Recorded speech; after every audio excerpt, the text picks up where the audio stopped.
श्री राम जय राम, जय जय राम।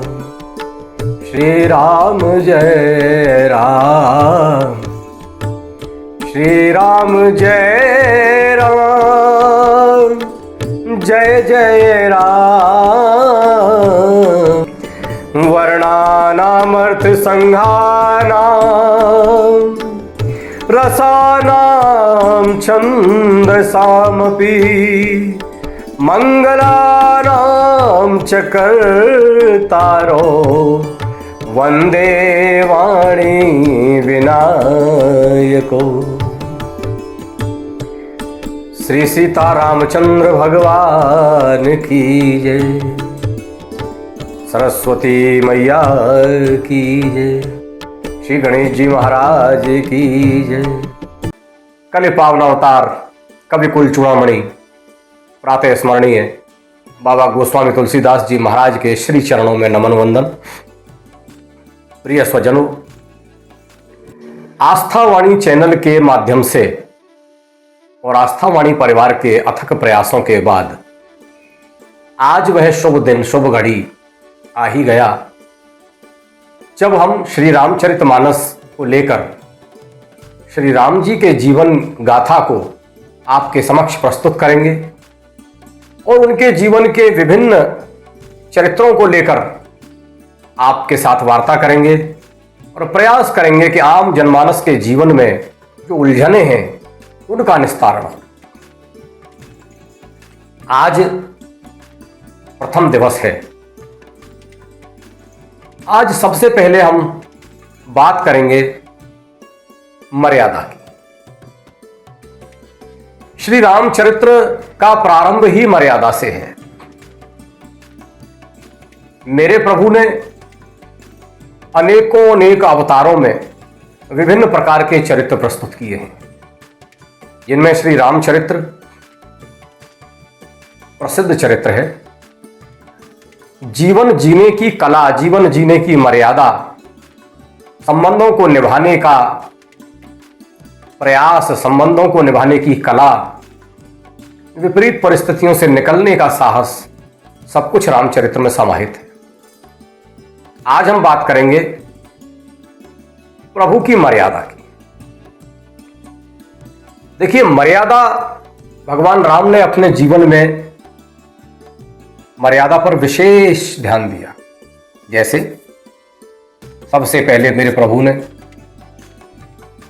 यह स्वीकार किया धरती मैया के अनुरोध पर, कश्यप और अदिति महाराज के विशेष तप पर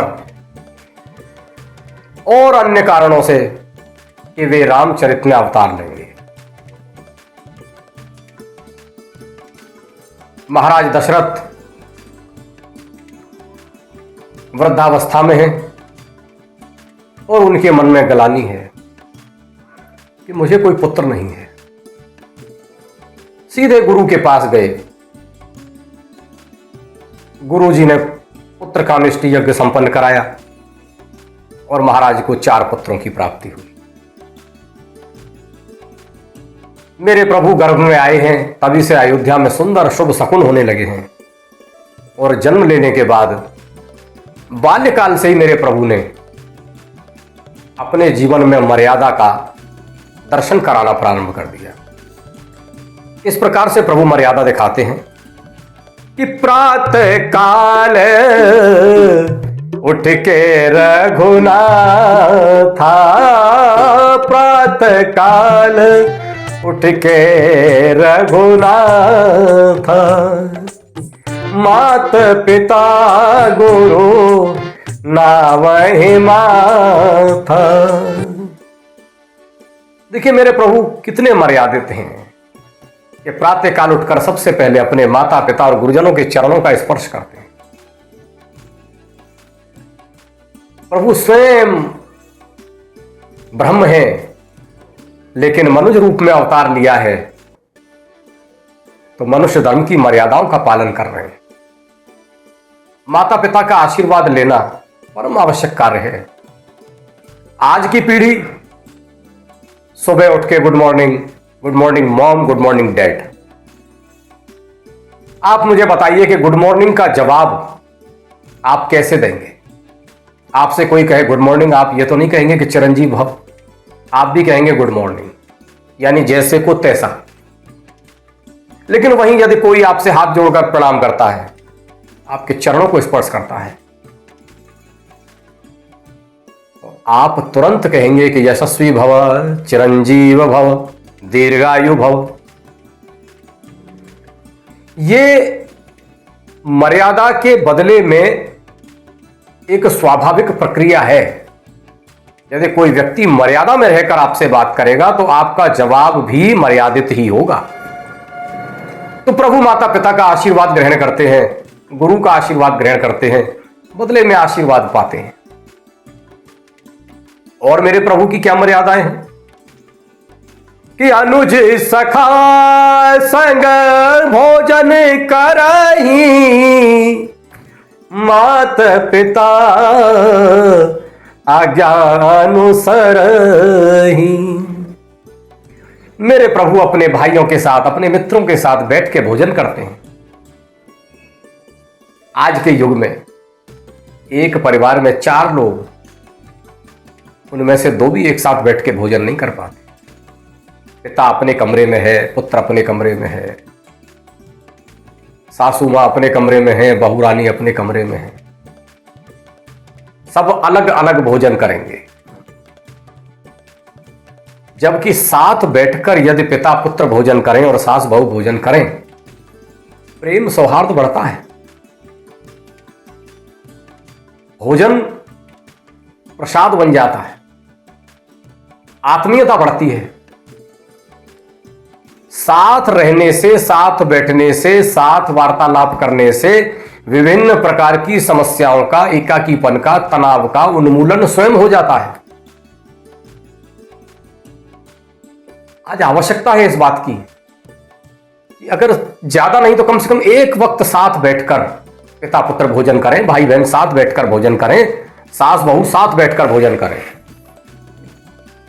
ऐसी व्यवस्था होनी चाहिए। लेकिन नहीं, नतीजा कि जो भोजन जो भी व्यक्ति कर रहा है, या तो मोबाइल देखते हुए कर रहा है या टीवी देखते हुए कर रहा है, जल्दबाजी में भोजन किया जा रहा है। दांतों का काम आंतों से लिया जाता है। जल्दबाजी में किया हुआ भोजन, जिसको दांतों को चबाना था, अध चबा भोजन हमारे उदर में प्रवेश कर गया और आंतें दांतों का काम कर रही। आंतें तो आंतों का ही काम करेंगी। अधपचा भोजन शरीर में सड़ता है और विभिन्न प्रकार की बीमारियों को पैदा करता है। यदि सास बहू साथ बैठेंगी तो एक मर्यादा है कि भोजन आराम से होगा।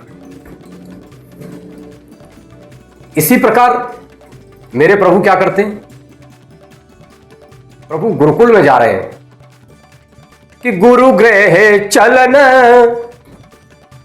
गुरु गृह चले पढ़न रघुराई, अल्प काल विद्या सब आई।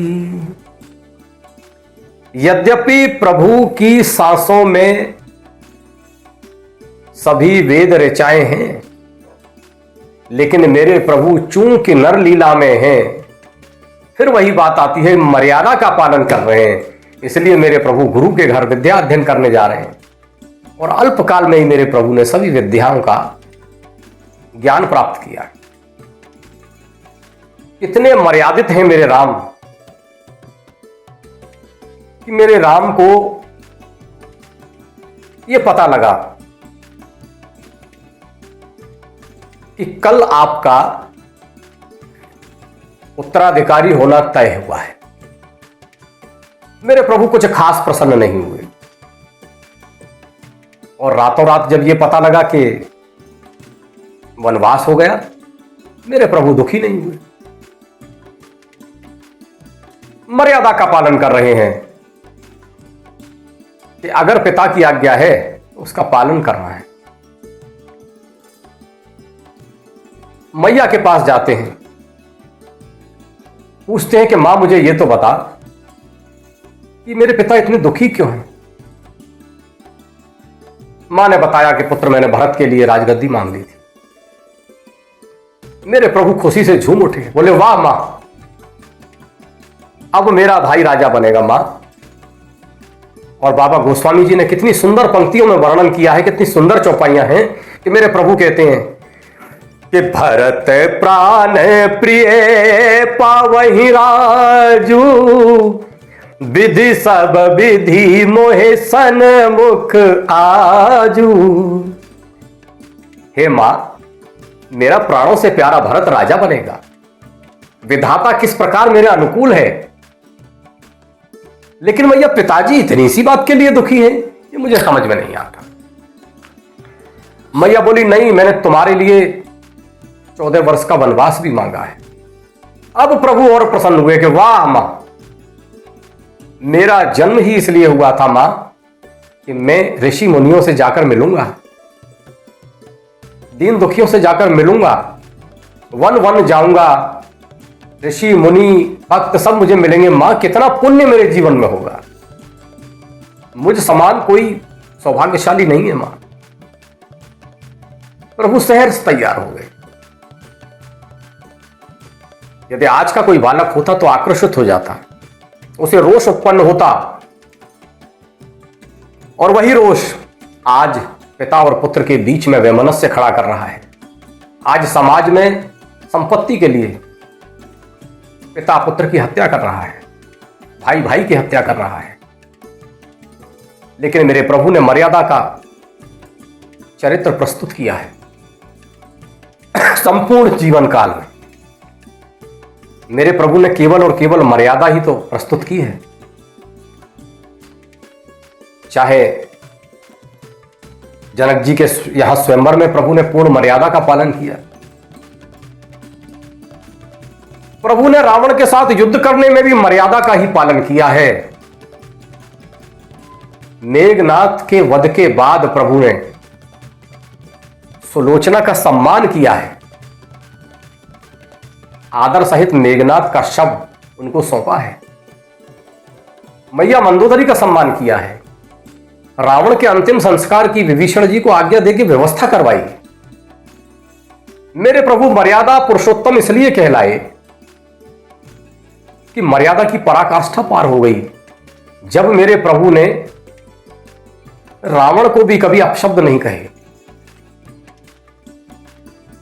मेरे प्रभु ने रावण को भी रामेश्वरम लिंग स्थापना के समय आचार्य बनाकर प्रस्तुत किया।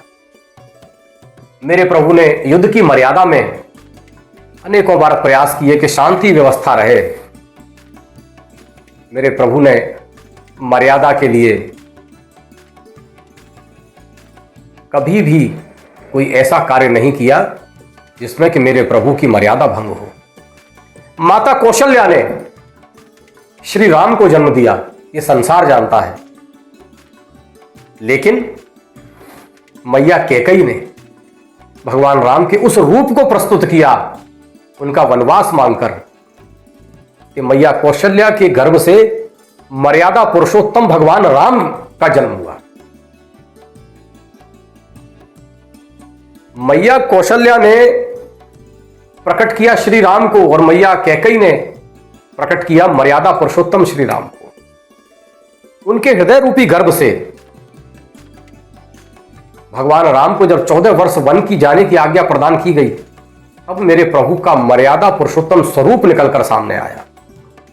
आज के समाज में आवश्यकता है मर्यादा की। पिता, पुत्र, पत्नी, ससुर, सास, पुत्रवधू, दामाद, भाई, सभी रिश्तों को मर्यादित रहने की अत्यंत आवश्यकता है। यदि मर्यादा का पूर्ण रूपेण पालन होगा तो निश्चित रूप से हम सभी लोग मर्यादा पुरुषोत्तम भगवान श्री राम के जीवन से कुछ सीखेंगे और सीखने के बाद अपने जीवन में उन चीजों को आत्मसात करेंगे तो निश्चित ही हमारा कल्याण होगा।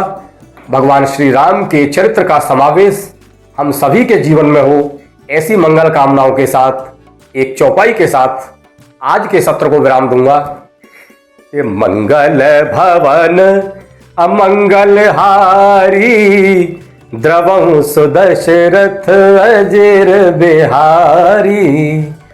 दीन दयाल विरद संभारी, हरौ नाथ मम संकट भारी। श्री राम जय राम जय जय राम, श्री राम जय राम जय जय राम, श्री राम जय राम जय जय राम। वंदऊं तुलसी के चरण, जिनकी नेऊ जग काज। कलि समुद्र बूढ़त लख्यो, प्रगट्यो सप्त जा।